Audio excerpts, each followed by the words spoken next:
Chapter 2. The Pet Forgetter Cure. Rebecca Rolfe loved pets so much her bedroom looked like a zoo. On the bureau was a goldfish bowl with 4 goldfish in it.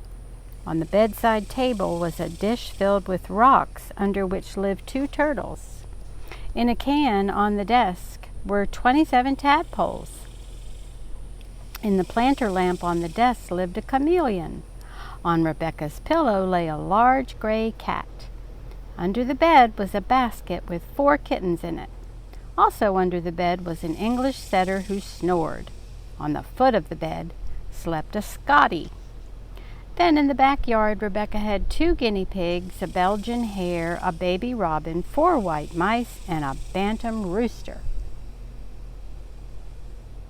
Her mother and father were glad that Rebecca loved animals except for one thing. Her animals were so noisy. Starting at the crack of dawn, every morning the bantam rooster crowed. The dog skidded down the front stairs after the paper boy, yelping, "Let us at him." The gray cat meowed and leapt on Mr. Rolfe's chest and switched her tail in his mouth to let him know she wanted to go out. The guinea pigs squealed. The goldfish splashed, the baby robin shrieked, the rabbits thumped, and the white mice squeaked. And every morning Mr. Rolfe stormed out of bed and stamped around shouting, "We've just got to clean out this place. It's driving me insane. I never get a night's sleep. A man's home should be his castle, a place to relax and find peace. This house is a nightmare. All night long things yelp or crow or squeak or meow or thump or bark." Then Rebecca would come out of her room bawling, "If my pets go, I go. We'll all run away." Mrs. Rolfe would say, "Now, Wolverton, don't be harsh. Don't shout. You are upsetting Rebecca." "Who is shouting?" Mr. Rolfe would roar. And another day would be spoiled, and even if Mrs. Rolfe had buckwheat cakes and sausage, nobody would eat any breakfast. This unpleasant state of affairs went on until Mrs. Rolfe was as white as her icebox. Mr. Rolfe was as red and crabby as a crab. Rebecca's face and eyes were so blotchy and swollen from crying, everybody thought she had permanent measles. And the neighbors had begun to complain about the noise. Then one morning, Mrs. Rolfe was talking to her neighbor, Mrs. Bent-Smith. Mrs. Bent-Smith said, "My goodness, we're getting crowded over here. Ronald brought Cedric home another pet last night, a snowy owl." "Does Cedric have pets too?" Mrs. Rolfe asked. "Oh my, yes," Mrs. Bent-Smith said. "He has 7 cats, 11 kittens, 6 dogs, a parrot, 2 canaries, a skunk, deodorized, of course, a burro, a guinea hen, a mallard duck, a large turtle, and 37 goldfish." "But they're so quiet," Mrs. Rolfe said. "We have pets too, and they bark and yelp and meow and squeak and crow and thump and splash from morning till night. Wolverton is at the end of his patience, and I'm afraid Rebecca's face will be scarred from bawling so much." "I can't understand the animals being so noisy," said Mrs. Bent-Smith. "There must be something wrong. When do you feed them?" "I really don't know," said Mrs. Rolfe. "Rebecca tends to that." "Maybe that is your trouble," said Mrs. Bent-Smith. "Perhaps Rebecca forgets to feed and water them. It is a common childish fault. I know. I have to keep after Cedric all the time. Well, I must go in. I am baking dog biscuits, and I don't want them to burn." When Rebecca came home for lunch, Mrs. Rolfe said, "Rebecca, dear, did you feed your animals last night?" "Oh, gosh, I forgot," Rebecca said. "Did you feed them this morning?" her mother asked. "Oh, gosh, I forgot," Rebecca said. "What about water?" her mother said. "I noticed yesterday that the goldfish needed their water changed, and the turtles were almost out of it." "Oh, gosh, I forgot," Rebecca said through a mouthful of pickle and peanut butter. "All right, young lady," said Mrs. Rolfe. "You get up from the table this instant and take care of your animals. No, leave your sandwich. You couldn't possibly be as hungry as your pets." So Rebecca fed and watered her animals, and the next day everything was peaceful, and Mr. Rolfe had kippered herring and scrambled eggs for breakfast and was as cheerful as the baby robin. "What a glorious morning," he said, passing his cup for more coffee. "I think I'll come home early and cut the lawn." "You must have had a good sleep," Mrs. Rolfe said. "I'll have the lawn mower sharpened."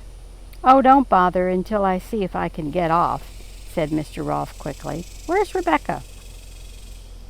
"Out feeding her animals," said her mother. "She has become very conscientious about them, which is why they are behaving so nicely." "Good, good," said Mr. Rolfe. "You see, my dear, shouting at her did some good after all. The trouble with you women is that you always resent any form of discipline for your children."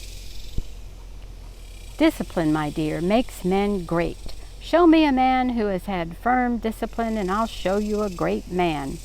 Now, when I was a boy—" "You're going to be late for work," Mrs. Rolfe said hastily. "Here, I'll get your coat." Rebecca didn't come in for breakfast, and didn't come in for breakfast, and didn't come in for breakfast. Mrs. Rolfe heated up the scrambled eggs until they were like rubber and kept the toast hot until it was hard as iron. Rebecca didn't appear until almost 12 o'clock. When she did come in, she had green paint in her hair and on one cheek. "Where in the world have you been?" Mrs. Rolfe said. "I kept your breakfast hot until after 11. "I've been over helping Mr. Matthews paint his garage," Rebecca said, going to the cookie jar. "No cookies until after lunch," said her mother. "Did you feed and water the animals before you left?" "Oh, gosh, I forgot," Rebecca said, sitting down at the table and beginning to gulp her soup. "All right, march right out and take care of them," Mrs. Rolfe said. "But, Mom, I'm starving," Rebecca said. "I didn't even have any breakfast." "Neither did your pets," said her mother. "Now march." And that is the way it went, day after day. Sometimes Rebecca remembered her pets, but more often she didn't.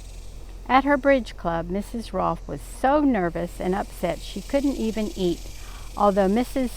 Ellingshaw had her favorite ripe olive, cashew nut, raisin, candied cherry, whipped cream, and cucumber salad. Wow, that's a mouthful. Mrs. Ellingshaw, who had gone to a lot of trouble with the lunch, said, "What in the world is the matter with you, Cassandra?"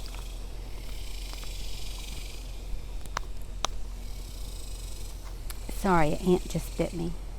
"You haven't touched a thing. Here, have one of these peanut butter sardine and marmalade sandwiches." Oh my goodness. Peanut butter, sardines, and marmalade. Wow.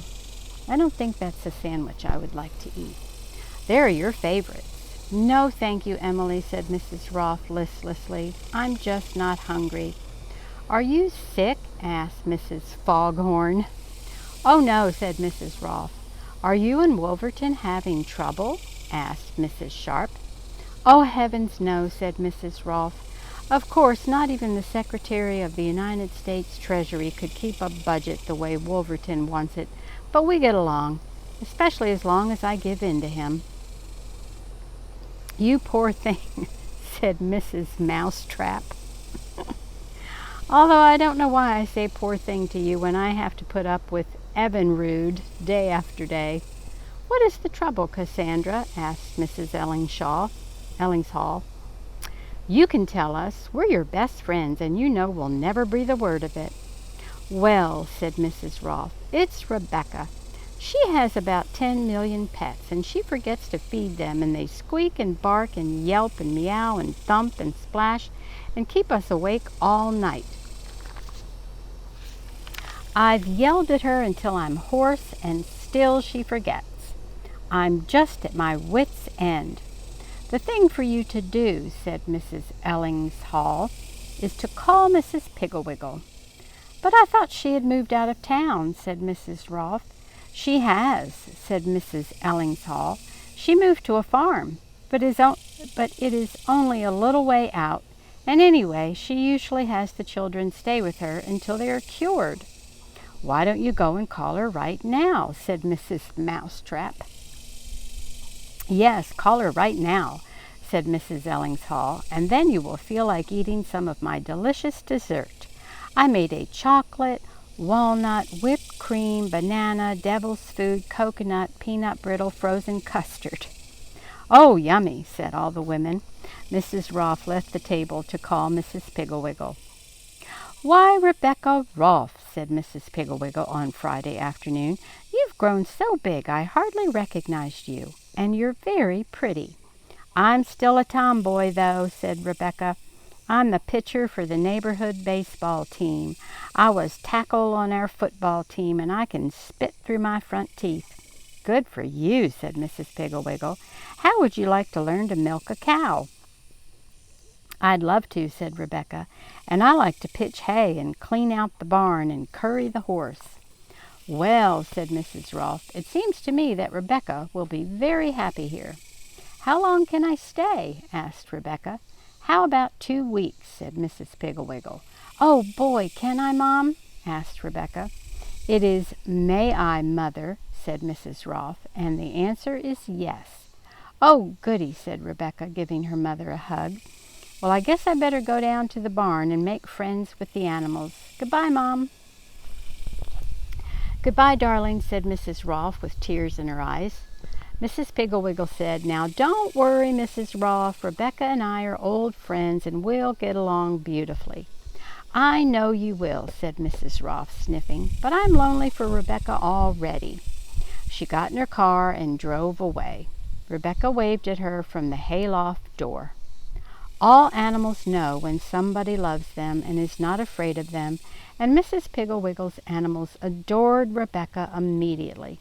She could even get right in the pen with Fanny and her piggies, which was very remarkable because Fanny was quite disagreeable and usually tried to bite anyone who came in her pen.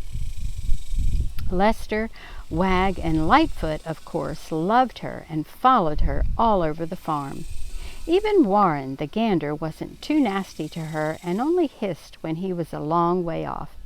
She curried Trotsky until he shone like satin, and then she led him out to the watering trough and scrubbed his hoofs with soap and a stiff scrubbing brush. She gave Lester a bath with shampoo, rubbed him dry with one of Mrs. Piggle-Wiggle's bath towels, and put Lily of the Valley cologne behind his ears. She cleaned out all the stalls in the barn and put in fresh new straw. She cleaned out the chicken houses and put in fresh peat moss. She made a little pen for Fanny's babies out in the orchard, turned Fanny into Lester's pen, scrubbed Fanny's pen out with hot soap and water, and covered the floor with clean, sweet-smelling sawdust. She tidied up Penelope's cage and cleaned out the rabbit hutches and the turkey pens. She was busy and helpful and happy. "I just don't know how I ran this farm without you," Mrs. Piggle-Wiggle told her, "especially now that you have learned to milk." "I'd like to live here forever," Rebecca said. "I love farms, and I love animals, and I love you." Wag licked her hand, Lightfoot jumped onto her shoulder, and Penelope said, "We love Rebecca. We love beautiful Rebecca." Everything was just as happy as could be for 1 week. Then came the day when Mrs. Piggle-Wiggle had to take Lester into the Hendricks to cure Eunice of her bad table manners. Mrs. Piggle-Wiggle had to leave very early because the 6:30 bus was the only one that came through Little Spring Valley.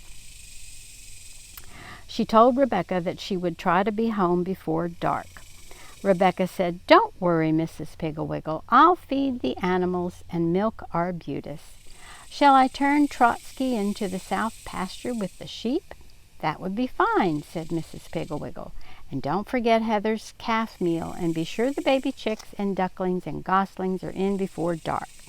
You know how anxious Pulitzer the owl is to get his claws on them.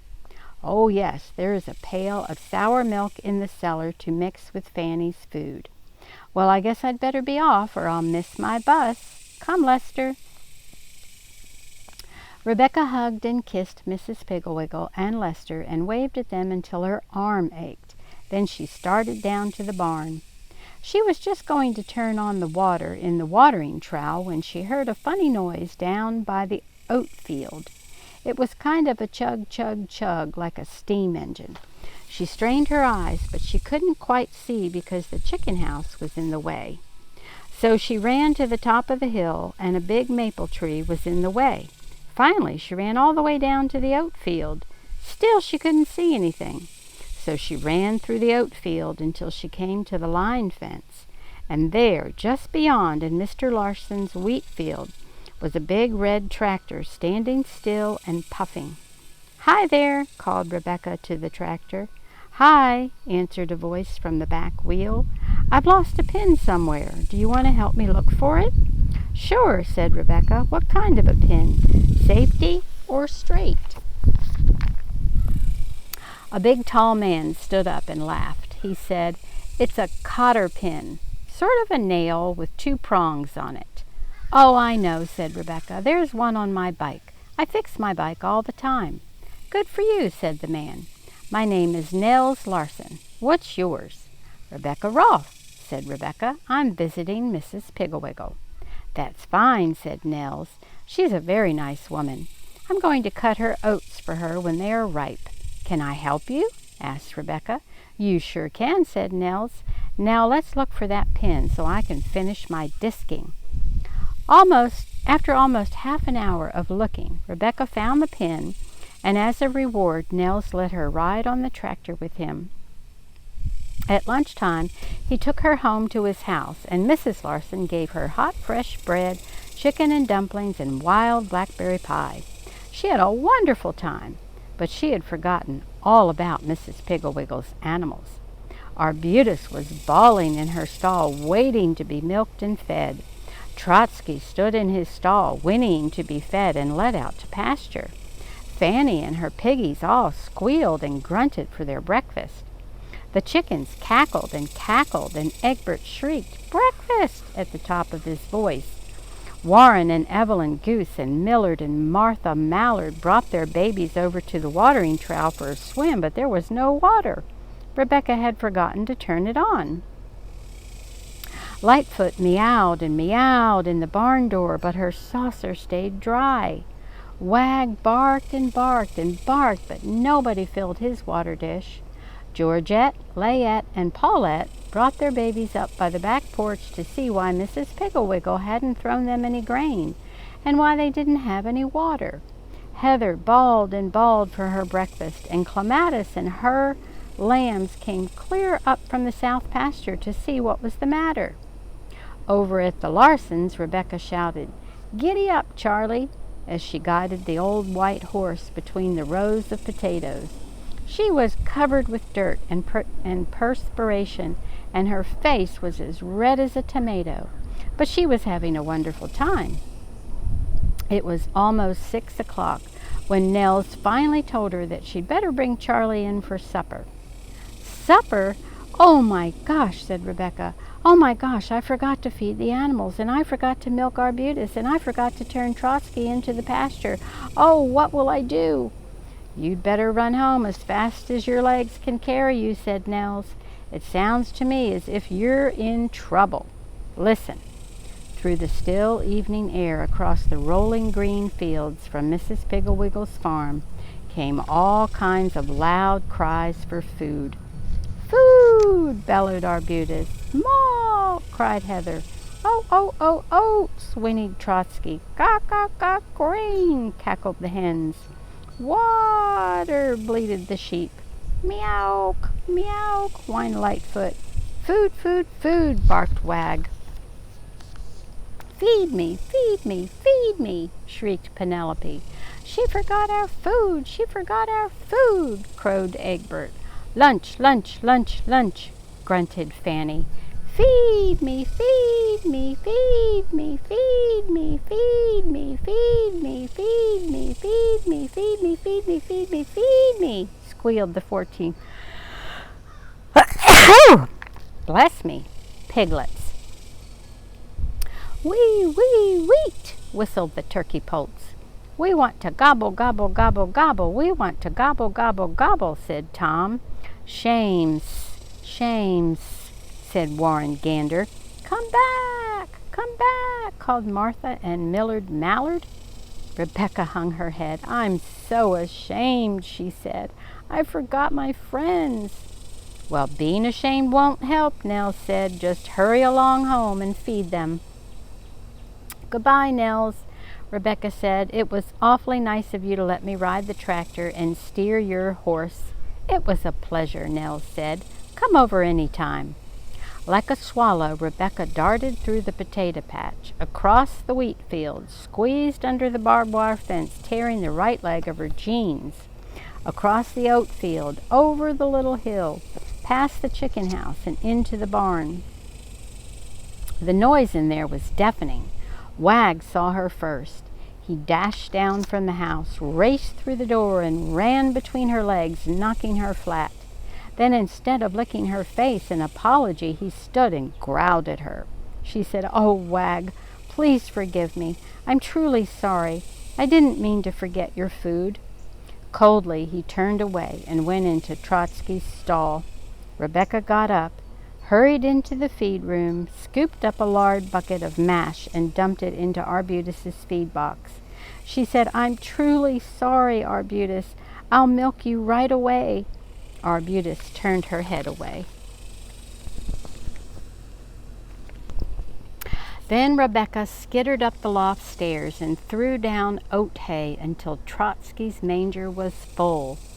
Peering down the chute at him, she said, "Oh, Trotsky, please forgive me." Trotsky turned his back on her. Next, she raced up to the house and got the slops and bucket of sour milk for Fanny. There were 2 full buckets, and she had quite a time carrying them. She was panting when she got to Fanny's pen.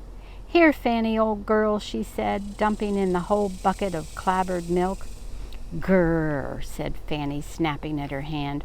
"Why, Fanny, how could you?" Rebecca said, beginning to cry. "Blup, blup, blup," said Fanny, burying her snout in the milk. Rebecca poured in the other bucket, wiped her eyes on her sleeve, and went in to milk Arbutus. Arbutus's bag was swollen, and she was leaking milk all over the floor. Rebecca felt very ashamed. She was milking as fast as she could, and the milk was swishing into the bucket when she felt a sharp pain in her leg. She looked down, and Lightfoot, tail switching, eyes blazing, was standing with one paw up, ready to scratch her again. Quickly, Rebecca got up and filled Lightfoot's saucer with warm milk. She filled it 3 times before she finished milking. Heather was so hungry she slurped up half the warm milk before Rebecca could mix the calf meal with it. As soon as she had fed Heather, Rebecca strained the rest of the milk, put it to cool, gave Arbutus some hay, brought her 2 buckets of water, cleaned out her stall, and put in fresh straw. Then she went in to Trotsky. As soon as she stepped into his stall, he backed up and stepped on her foot. "Ow!" she cried. "Trotsky, you are hurting me." Looking around at her disdainfully, he slowly lifted his hoof. Limping, Rebecca brought him 2 buckets of water, which he gulped down. Then she cleaned out his stall, put in fresh straw, and gave him a bucket of oats. She didn't dare go in Fanny's pen, but as the piggies were still nursing, she knew they had plenty of food. Then she hurried down to the chicken house. All the chickens had gone to bed, but she filled the mash hoppers and scattered grain around for the early risers. There were 2 hens on the nests, and when she reached under them to gather the eggs, they pecked her wrists hard. After she had taken care of the chickens, Rebecca fed the ducks and geese, the rabbits, and the mother hens. Then she watered the sheep. Heavens, but she was tired and hungry. She went up to the house. Immediately, Penelope shrieked at her. "Well, about time, Miss Gadding all day. Where's supper? Where's supper? Where's supper?" "Please, dear, dear, dear Penelope, forgive me," Rebecca said. "I'll get your supper right away." She tried to open the back door, but it was locked. "What will I do, poor Penelope?" she said, rattling the doorknob. Then, on the bench by the pump, she saw the box of Parrot Crunch. "Now, you poor dear little hungry parrot," she said, dumping a cupful into Penelope's feeding cup. Penelope hopped down off her perch. reached through the bars of her cage and bit Rebecca's finger. "Ouch!" Rebecca yelled. "Serves you right, bad girl," Penelope said. Wag came up on the back porch and barked at her. "Quiet, dog," Penelope yelled. "I'm eating." "Yap, yap, yap," Wag said, sitting down on Rebecca's feet. "Oh, poor Waggy," she said. "You want your supper. I'll go in the house and get it if you'll get off my feet." Wag obligingly moved. Rebecca tried to open the back door, but it was still locked. "I'll get you a drink of water anyway," she said, going over to the pump. She was priming the pump when, to her surprise, she saw Wag's dish filled with dog food in the sink. "Gosh, Mrs. Pigglewiggle never forgets anything," she said, lifting out the dish and setting it on the floor. Wag rushed over and began to choke down the food. Rebecca pumped him a bowl of water, filled Penelope's water dish, and then went around to the front of the house to see if that door was locked too. It was. "That's funny," Rebecca said. "Mrs. Pigglewiggle doesn't usually lock her doors." She tried the windows. They were locked too. So, feeling very hungry and very neglected, she went around and sat down on the back steps to wait for Mrs. Pigglewiggle. Like giant black cobwebs, dusk settled over the willow tree, the barn, the chicken house, the tool shed, the orchard trees.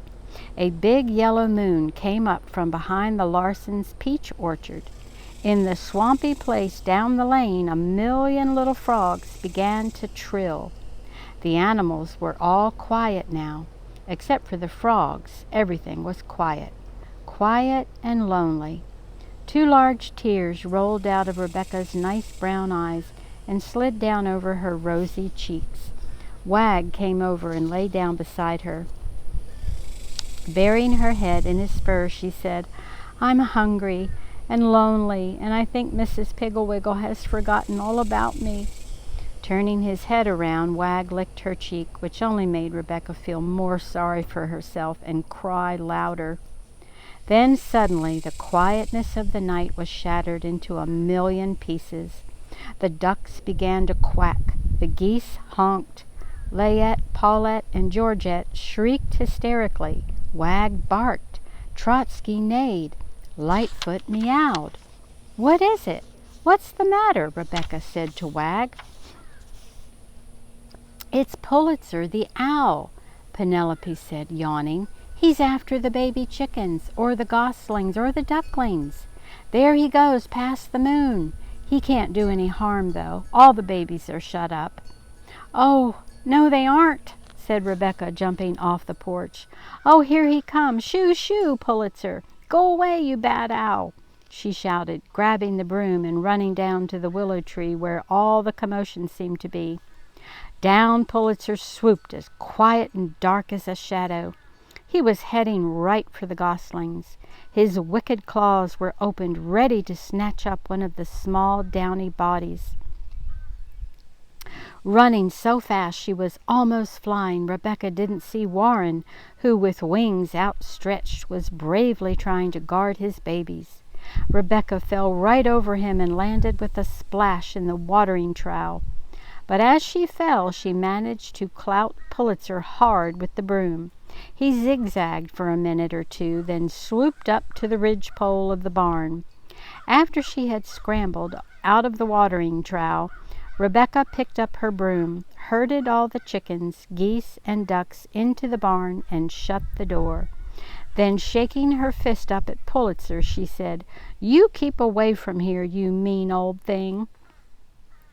Pulitzer said, "Hoo, hoo, hoo," and flew into the orchard. Just then Mrs. Pigglewiggle's flashlight came bobbing along the lane like a lightning bug. Rebecca, Wag, and Lightfoot ran to meet her. After she had kissed and petted them all, she said, "My goodness, Rebecca, you feel a little wet. What happened?" So Rebecca told her everything. How she had forgotten to feed and water the animals, how she had forgotten to milk, how she had forgotten to shut up the goslings, ducklings, and chicks, and Pulitzer had almost gotten them. Mrs. Pigglewiggle said, "Well, Everything has been taken care of, and old Pulitzer didn't get anything, so what do you say we wipe away the tears and go in the house?" "But we can't," Rebecca said. "We can't get in the house. The doors are all locked, and I can't find the key." "Oh, how careless of me," said Mrs. Piggle-Wiggle. "I forgot and locked the doors. That means you haven't had any supper, you poor child." Rebecca began to cry again. "I'm freezing and starving," she sobbed. "It's amazing how uncomfortable it is to be forgotten," said Mrs. Piggle-Wiggle, fishing in her purse for her door key. "Now you run up and put on your nightie, and I'll make hot cocoa and toast.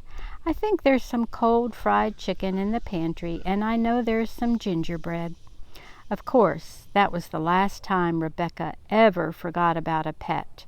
When she went home at the end of 2 weeks, Mrs. Piggle-Wiggle trusted her so much she gave her Brookfield, the little runt pig, a gosling named Gordon, a duckling called Dalrymple, and 2 baby chickens, Chauncey and Chervil. When her daddy saw Rebecca, he was very happy, but when he saw her new pets, he made a kind of mournful groan, slammed the door to his study, and said, "No more rest for me, I can see that." But he was wrong. From that day on, Rebecca took perfect care of her pets, and they were so well behaved that Mrs. Piggle-Wiggle often sent other pet forgetters to visit Rebecca so they could see how pets should be cared for. The end. Hopefully you enjoyed that story, Chloe. Love you.